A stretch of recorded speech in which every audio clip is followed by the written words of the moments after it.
Dans l'actualité du 13h15, le Premier ministre est rentré de Côte d'Ivoire où il a pris part au forum Investir en Côte d'Ivoire. Lucas Adolphe Tiao a eu des séances de travail avec des investisseurs étrangers et animé un panel. Le point dans cette édition. Mesdames, Messieurs, bonjour. Ravi de vous retrouver. Cela dit, Lucas Adolphe Tiao est rentré de Côte d'Ivoire où il a pris part au forum Investir en Côte d'Ivoire. À la tête d'une délégation de plus d'une centaine d'hommes d'affaires burkinabés, le Premier ministre a eu des rencontres avec des investisseurs étrangers et animé un panel. PME, moteur de développement régional, c'est le thème du panel qu'il a animé. Il est ressorti que le Burkina Faso, à bien des égards, peut servir d'exemple pour encourager l'expansion des PME, qui du reste sont un vecteur de recherche d'emploi dans les pays de la sous-région. Pigui Ouedraogo. L'institutionnalisation de la rencontre annuelle gouvernement-secteur privé, la création de centres de formalité des entreprises CEFOR ou encore la création d'une agence de promotion des investissements sont entre autres les actions gouvernementales entreprises pour améliorer le climat des affaires au Burkina. Béon Lucas Adolphe Tiao exporte ainsi la méthode Burkina en Côte d'Ivoire, une méthode bien appréciée au regard du thème de la conférence de ce jour. PME, moteur de développement régional. Un thème qui interpelle plus d'un pays de la sous-région puisque les différents panélistes sont d'avis que ces petites et moyennes entreprises jouent un rôle prépondérant dans la croissance économique inclusive de l'espace sous-régional. La centaine de potentiels investisseurs burkinabés présents au forum n'en attendait pas moins.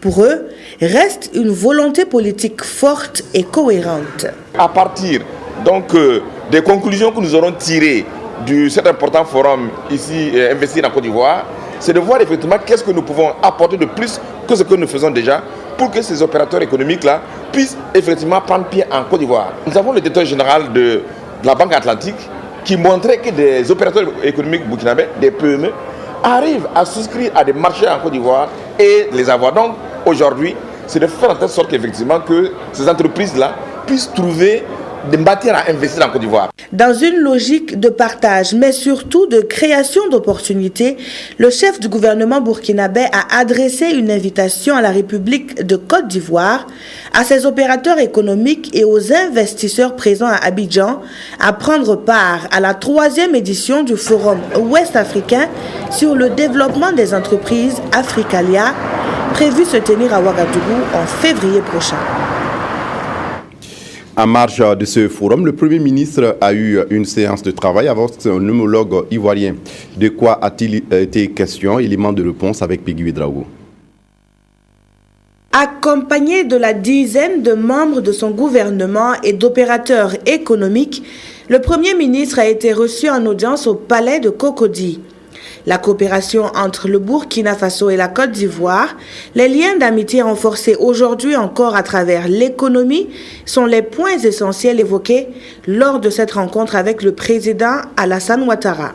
Nous sommes venus donc d'abord transmettre les salutations de son Excellence Monsieur le Président Blaise Compaoré à son homologue et frère, le président Alassane Ouattara, et puis saisir l'occasion pour lui faire le point de notre participation à cet important forum.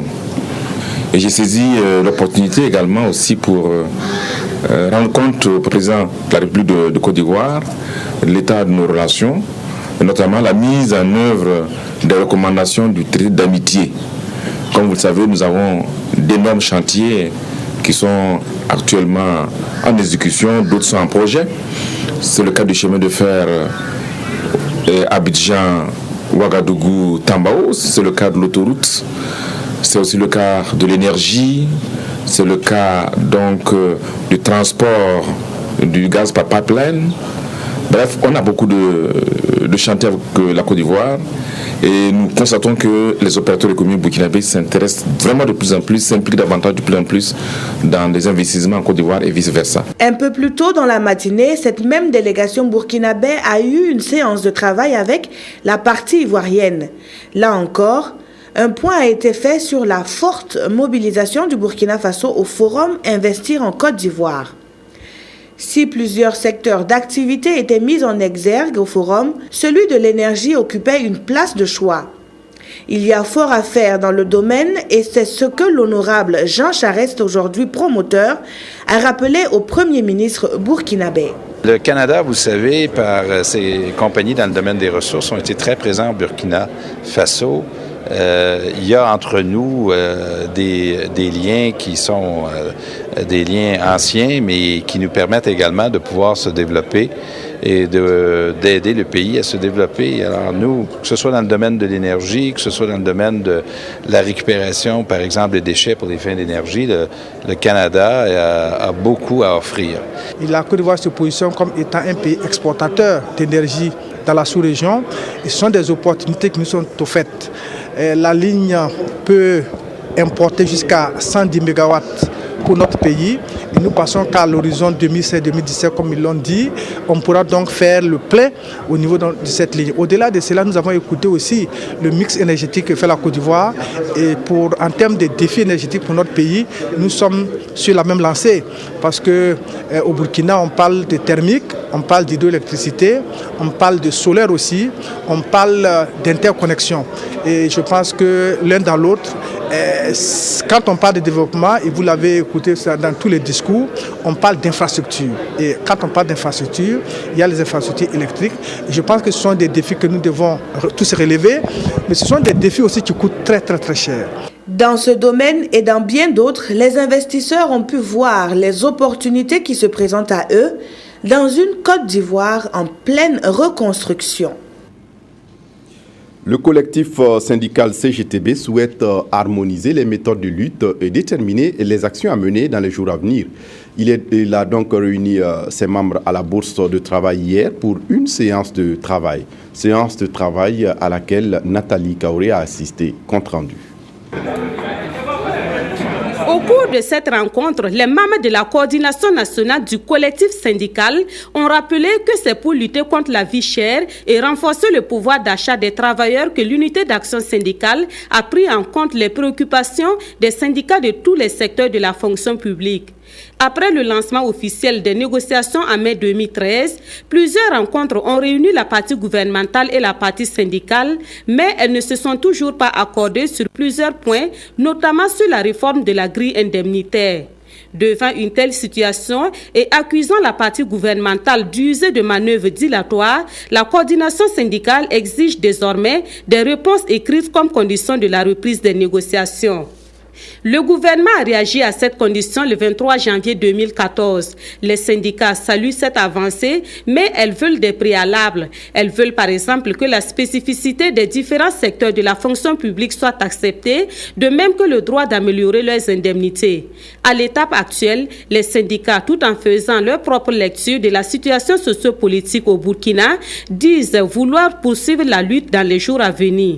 Nous avons jusque-là une rupture de la négociation parce que nous avons estimé depuis qu'elle a été acceptée, posée depuis 2009 et acceptée dans son principe en 2011, jusque-là nous avons constaté que le gouvernement ne joue pas franc jeu.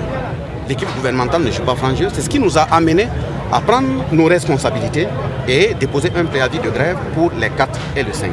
Et sur cette base, nous réaffirmons notre position que la grille indemnitaire n'est pas une grille adaptée à notre pays. Si à l'issue de cette grève, il n'y a rien, c'est l'unité d'action syndicale qui va prendre ses responsabilités. Et cela va concerner non seulement le secteur public, mais aussi le secteur privé. Et de ce point de vue, avec toutes les réponses négatives pratiquement réservées à nos différentes revendications, nous n'allons pas aussi admettre que l'État trouve des moyens pour faire des référendums. La coordination nationale du collectif des syndicats CGTB a salué la constance dans la mobilisation des différentes structures syndicales. Elle a réaffirmé la nécessité d'une lutte organisée en vue de renforcer le collectif syndical CGTB et arracher des acquis substantiels pour les travailleurs du Burkina Faso. Contre la peine de mort au Burkina Faso, les acteurs de la lutte ouvrent le débat. Un film, Les derniers mots de Frances Newton, a servi de prétexte au débat. Compte rendu, Sylvestre Da. Est condamné à mort pour le meurtre de sa fille de 7 ans, de son fils de 21 mois et de son mari. Pendant 17 ans passés dans les couloirs de la mort, elle n'a cessé de clamer son innocence.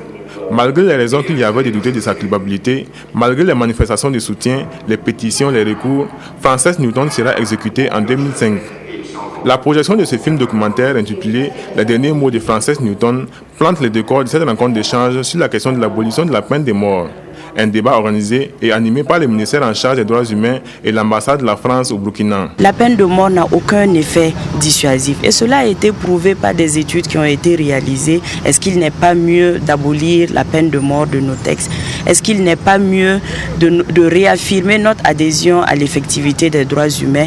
Est-ce qu'il n'est pas mieux de respecter ce caractère sacré de la vie humaine? L'histoire de Frances Newton a ému plus d'un dans la salle. Beaucoup sont d'avis avec les organisateurs de ce débat, à savoir que la peine de mort doit être supprimée dans l'ordonnancement juridique national et international. Cette projection qui nous a donné de lire la vie de cette dame dans le couloir de la mort nous fait comprendre que la peine de mort est une absurdité. L'État est là pour protéger la vie des citoyens, pas pour la ôter. Même en infligeant la peine de mort à des assassins, je me dis que ça ne va pas empêcher de tuer. Mieux vaut abolir et puis laisser Dieu faire les choses. Le code pénal burkinabé prévoit la peine capitale pour les meurtres, la trahison vis-à-vis de l'État, les empoisonnements, les crimes contre l'humanité. À ce jour, on dénombre une dizaine de prisonniers qui attendent dans les couloirs de la mort. Même si les dernières exécutions n'ont eu lieu qu'en 1988, le ministère en charge des droits humains et les observateurs de la vie sociopolitique du Burkina entendent par la sensibilisation convaincre ceux qui restent attachés à l'application de la peine de mort et ainsi parvenir à son abrogation au pays des hommes intègres. Comment apporter des appuis budgétaires au secteur rural au Burkina Faso? Gouvernement et partenaires financiers sont en concertation à Ouagadougou. Ils vont s'accorder sur un document de travail contenant des propositions idoines. Claudine Bikaba. Les résultats de la seconde phase de l'étude sur l'analyse de l'approche sectorielle dans le secteur rural au Burkina Faso en vue de la faisabilité d'un appui budgétaire font l'objet d'une rencontre à Ouagadougou. Une rencontre qui a réuni les acteurs du secteur rural, des ministères concernés et les représentants de l'Union européenne, partie prenante à cette étude qui s'est déroulée dans les régions du centre-est et du centre-sud. Depuis un certain temps, nous avons entrepris des études pour voir comment est financé le secteur rural, notamment la mise en œuvre du programme national du secteur rural.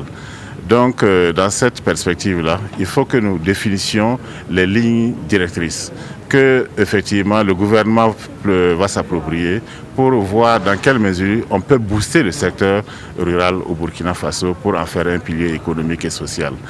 C'est justement pour avoir une idée plus claire, un peu pour connaître mieux la situation, qu'on a eu l'idée de lancer cette étude, qu'on peut un peu dire une étude exploratoire, pour voir un peu comment la situation se présente, surtout prenant en compte que le Burkina a un programme national du secteur rural, pour voir un peu comment ça se présente et quelles seront les éventuelles perspectives de faire recours à cette modalité d'exécution, ce qu'on appelait toujours dans le passé appui budgétaire sectoriel, mais qui a en fait maintenant changé dans la terminologie de l'Union européenne. Maintenant, on parle d'un contrat de réforme sectorielle. Ce sont les résultats de cette étude qui seront présentés aux participants qui devraient apporter des analyses approfondies sur l'étude, faire des recommandations en vue d'améliorer le document pour qu'il devienne un référentiel pour les prises de décision, mais aussi pour les partenaires techniques et financiers qui veulent investir dans ce secteur. Le Burkina Faso entreprend un important programme de construction d'un barrage hydroélectrique d'une grande envergure à Samandeni dans la province du Oué. La réalisation n'est pas sans conséquences sur la vie des populations déplacées. C'est pourquoi le programme chargé de la construction du barrage s'est engagé à réaliser des infrastructures pour ces populations. Ainsi, Sungalo Daga, un village dans la commune de Bama, vient de bénéficier d'un CSPS. La remise officielle de l'infrastructure aux populations est intervenue mardi dernier en présence de Moumouni Baro. Jour de grande mobilisation des populations de Sungalo Daga 3 et villages environnants dans la commune rurale de Bama. L'événement est majeur. Les responsables du programme de développement intégré de la vallée de Samandini ont choisi ce mardi 28 janvier 2014 pour remettre officiellement les clés du centre de santé et de promotion sociale du site d'accueil de Sungaludaga 3 au gouverneur de la région des Hauts-Bassins. Le gouverneur a aussitôt chargé le maire de la commune de Bama la conduite de ce centre de santé. Cet appui du PEDIS s'inscrit dans le cadre du renforcement des infrastructures sanitaires de la zone afin de faciliter l'accès des populations déplacées à des soins de qualité. Réalisé à coût de 221 570 000 francs CFA, ce centre de santé répond aux normes actuelles et va certainement réduire d'une manière significative la mortalité maternelle et néonatale. Le village de Sungaludaga est un village qui accueille des personnes déplacées, des personnes qui sont affectées par les travaux de réalisation du barrage. Alors, si la politique est d'approcher les soins de santé primaire aux populations, alors ce CSPS fait partie des mesures sociales prises pour accompagner les populations dans leur déplacement. C'est dans ce sens que le CSPS, équipé par le PEDIS, a été approché pour permettre aux populations de satisfaire leurs besoins primaires en matière de santé.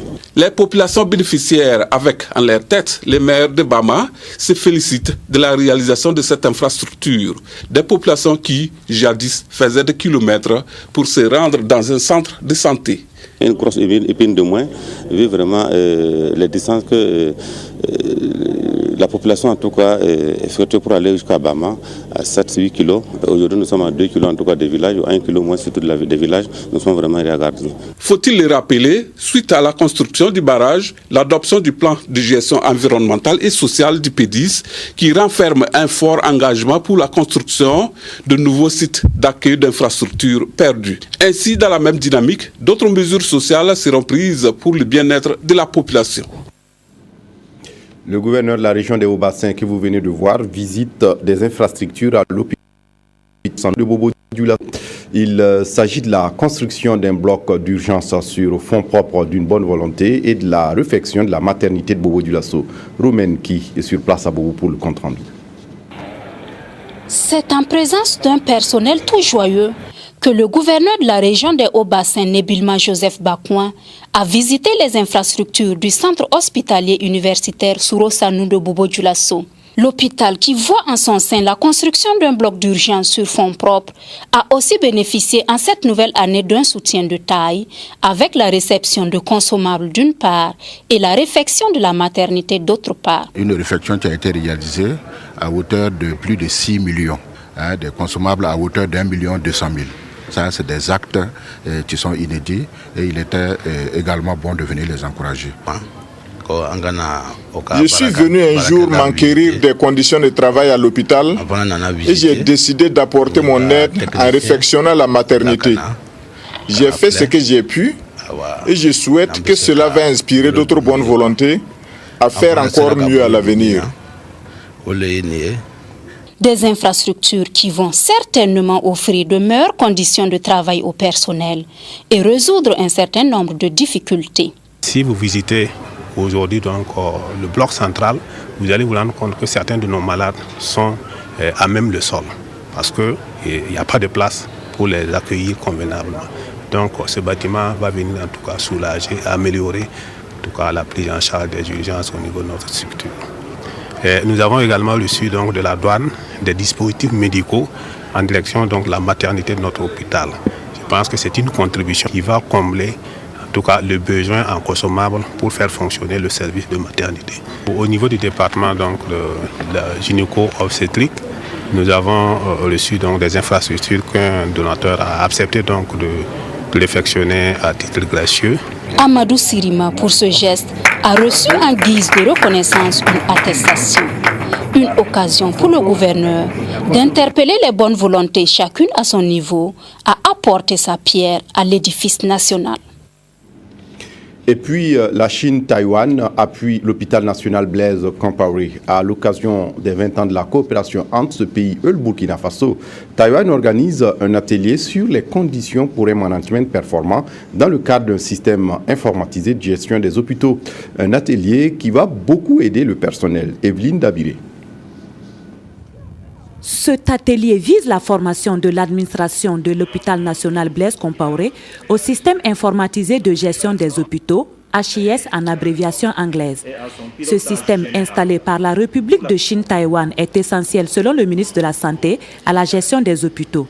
Je crois qu'un système de gestion informatisé évite les manipulations individuelles, évite les décisions personnelles, mais plutôt participe à la décision collective parce qu'on a décidé de la façon dont on gère l'hôpital, de comment les facturations sont faites, de comment sont distribués les malades à l'intérieur et comment on déploie les spécialistes. Donc il me semble que c'est un système relativement important. Et nous voulons que le système qui est pilote au niveau de l'hôpital national Blaise Compaoré puisse nous rassurer que nous pouvons le développer sur l'ensemble de notre territoire. Cette formation à la maîtrise du HIS vient en complément de cet hôpital, fruit de la coopération entre la Chine, Taïwan et le Burkina Faso. Le HIS est réadapté au contexte burkinabé. Et ce système peut augmenter l'efficacité de gestion de l'hôpital Blaise Compaoré, de l'enregistrement de malades jusqu'à la consultation de médecins et après prendre les médicaments, tout est informatisé. Ça peut augmenter l'efficacité, ça peut augmenter la sécurité aussi de gestion hôpital. Donc on voit que c'est un bon système, même ce système vient de la République de Chine-Taïwan, mais on a modifié beaucoup d'après l'environnement, d'après les coutumes, les traditions burkinabées. Durant cette journée du 31 janvier, l'équipe d'experts venus de l'hôpital chrétien de Pouli va porter assistance à la partie burkinabé et procéder à la démonstration de ce système de gestion qui, rappelons-le, rend plus efficace le suivi des malades. On fait un tour à la Semaine nationale des arts culinaires à Ouagadougou. Après le poulet au dolo, voici le poulet au yaourt, une autre spécialité qui séduit le public de la snack. Une recette que nous livre Marceline Sorgo dans ce reportage signé Zalissa Sanfo. Du poulet au yaourt, c'est une marque déposée Madame Marceline Sorgo. Et à cette Semaine nationale des arts culinaires, son plat ne passe pas inaperçu. Mais comment s'y prendre? La spécialiste nous livre ici son secret. Pour préparer un poulet au yaourt, on prend un yaourt non sucré. On met, puis on marine avec l'ail, du sel, persil. On marine et puis on maloxe le poulet. On dépose 30 minutes même avant de mettre au feu. On met dans le feu, on grille. Si tu veux, tu peux emballer ou tu mets au four. Les gens apprécient. Une fois la cuisson terminée avec un peu de salade, de concombre et de carottes, le chef-d'œuvre séduit plus d'un. Elle est d'ailleurs lauréate de plusieurs prix de la gastronomie grâce à ce poulet mariné au yaourt.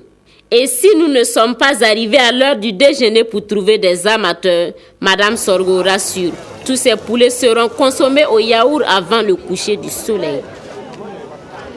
On a compris, Alissa Sanfo n'a pas goûté au poulet au yaourt.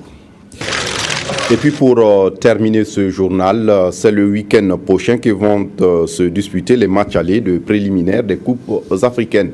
L'AS Sonabel, le représentant du Burkina en Coupe de la Confédération, a battu hier au stade municipal de Ouagadougou l'AS Douane du Togo en match amical 3-1. Les temps forts du match avec Kini Daba. L'AS Sonabel, le représentant burkinabé en Coupe de la Confédération, prépare activement son match aller des préliminaires. Elle a disputé ce vendredi au stade municipal de Ouagadougou un match amical contre l'AS Douane du Togo. Dès l'entame de la rencontre, ce sont les électriciens de Ouagadougou qui prennent le contrôle du match avec cette première réaction à la deuxième minute de jeu par Adama Zungrana.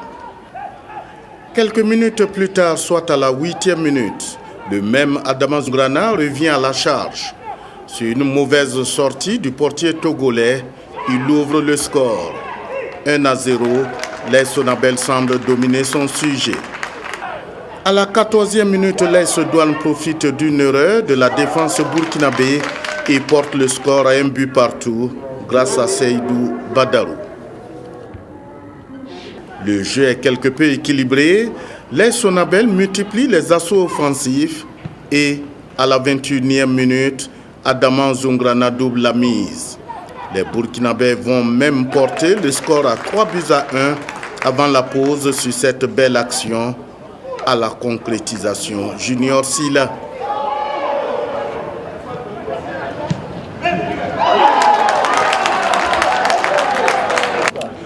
Les Togolais reviennent des vestiaires avec beaucoup plus d'ambition.